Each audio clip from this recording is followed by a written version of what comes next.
আসসালামু আলাইকুম, কেমন আছেন সবাই? ওয়েলকাম টু মাই চ্যানেল আয়না কুটির। প্রথমেই রুটি বানানোর জন্য পানি গরম দিয়ে দিব, তার মধ্যে সামান্য লবণ আর তেল দিব।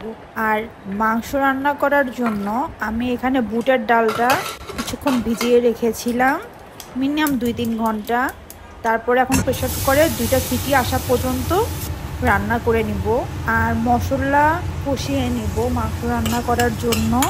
তাই আমি এখানে পেঁয়াজ, রসুন, আদা বাটা, জিরা বাটা ভালো মতো ভেজে নিয়ে গরম মশলা, হলুদ, মরিচ গুঁড়া দিয়ে ভালো মতো কষিয়ে নিব।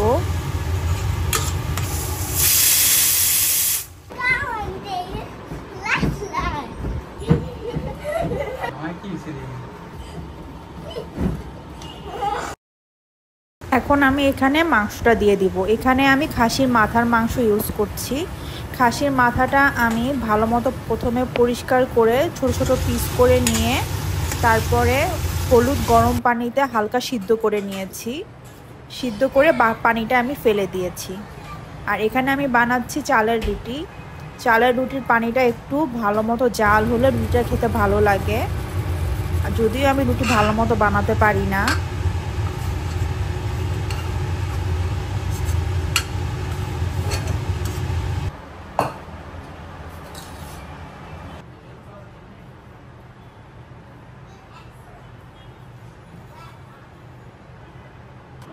তুমি কথা বল আর আমি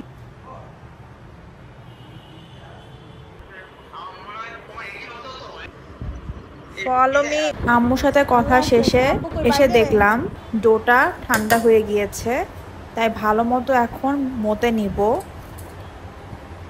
আসলে রুটি ভালো হয় যত আপনি মতবেন।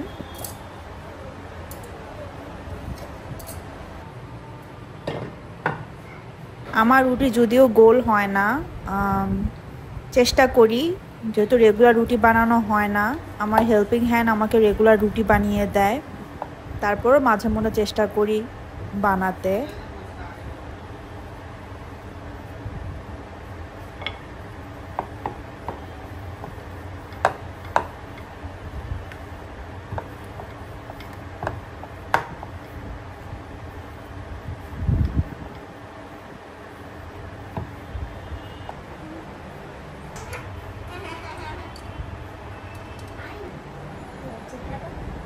রুটি বানানোর জন্য আমি অনেকদিন ধরে তাওয়া খুঁজছি, বাট বুঝতে পারতেছি না কোন তাওয়াটা নিব। আপনারা যদি জেনে থাকেন যে রুটি ভাজা কোনটাতে ভালো হয় আমাকে অবশ্যই জানাবেন। এই প্যানটা আমি নর্মালি ভাজাভাজির কাজে ইউজ করি। আমার আগের ননস্টিকটা আমি বাদ দিয়ে দিয়েছি। চাচ্ছি ননস্টিকের পরিবর্তে অন্য কোনো তাওয়া যদি ইউজ করা যায়।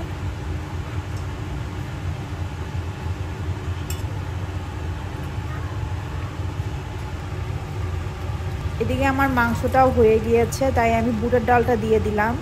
সঙ্গে দিলাম কিছু কাঁচামরিচ আর গরম মশলার গুঁড়া।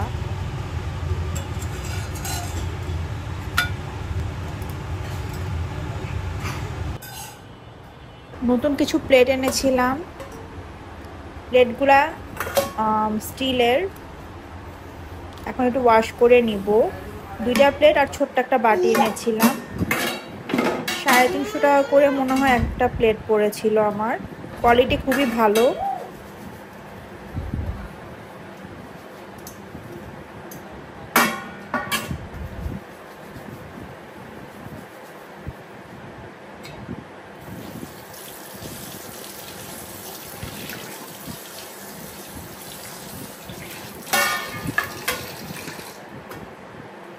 এখন আমি একটা সালাদ বানিয়ে নিব।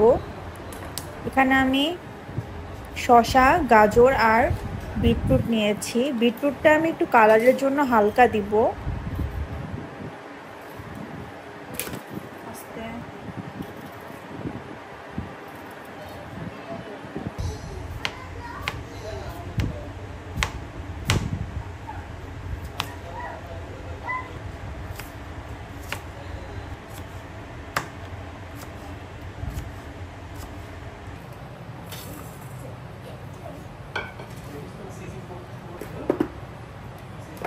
পেঁয়াজ কুচি করা ছিল, ওইটা আমি বক্স থেকে নামিয়ে সামান্য দিয়ে দিলাম। সঙ্গে দিলাম একটু লেবুর রস আর দিব বিট লবণ।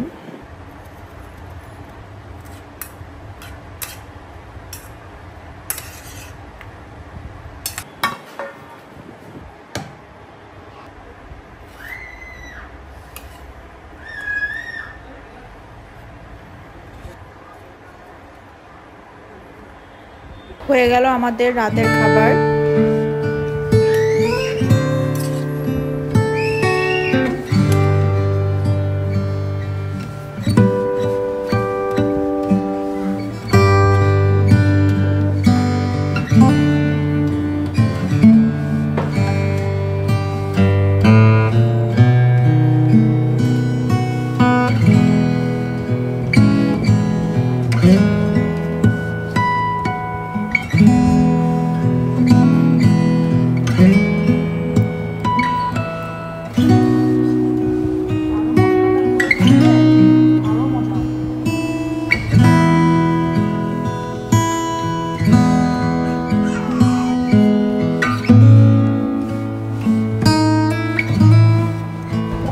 সকালবেলা আমি লাল শাক গাছ লাগাবো।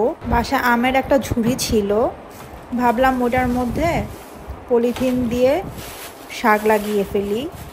আমার ছাদে অনেক ধরনের গাছ আছে। আগে আমি অনেক ধরনের সবজিও করতাম, বাট এখন 2 বাচ্চা নিয়ে সময় পাই না দেখে কিছুই করা হয় না। ইনশাল্লাহ সামনে অনেক কিছু করার ইচ্ছা আছে।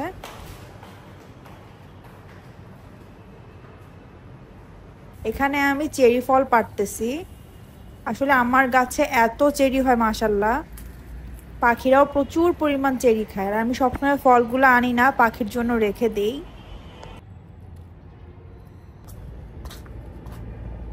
অনেক পেয়ারা ধরেছে, পেয়ারাগুলো খেতে অনেক মজা, ভিতরেও লাল, কিন্তু বেশিরভাগ সময় পোকা থাকে, তাই ভালো মতো খাওয়া যায় না।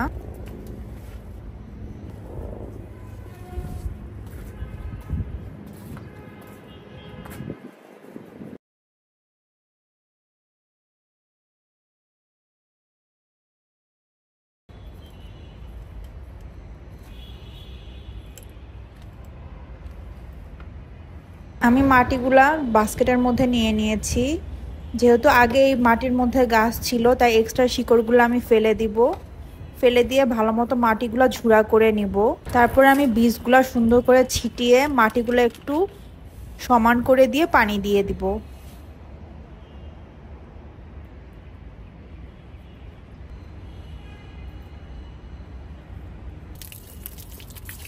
আমি আসলে কোনো বাস্কেট নিয়ে আসিনি, তাই হিসাবের মধ্যে ফলগুলো নিতে হচ্ছে।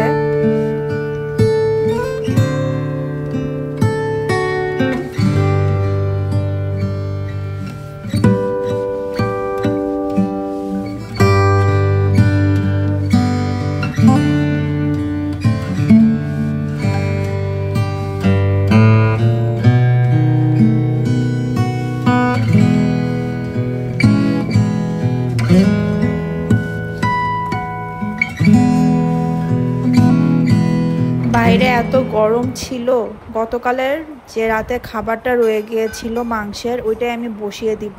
নতুন কিছু আর রান্না করব না।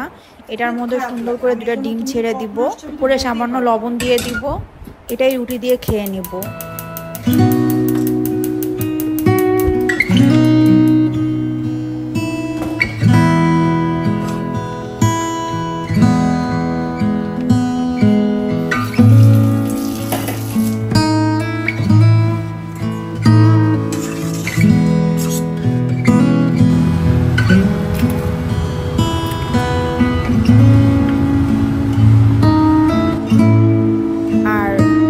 প্রচুর গরম, তাই একটা ড্রিঙ্কস বানাবো। প্যাশন ফ্রুটটা কেটে এর মধ্যে জাস্ট কোকোনাট ওয়াটার দিয়ে দিব।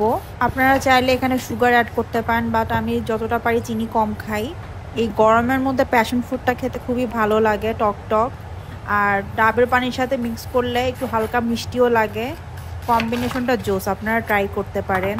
ডাবের পানি নর্মালি আমার হাজব্যান্ড বাইরে গেলে বোতল করে নিয়ে আসে, ওইটাই আমি ফ্রিজে রেখে দেই।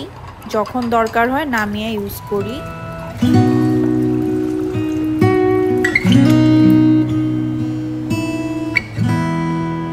এদিকে আমার নাস্তাটাও হয়ে গিয়েছে, জাস্ট আমি এখন পাটিতে বেড়ে নিচ্ছি। আশা করি আমার ভিডিওটি আপনাদের ভালো লেগেছে। যারা শেষ পর্যন্ত দেখলেন তাদের অসংখ্য ধন্যবাদ।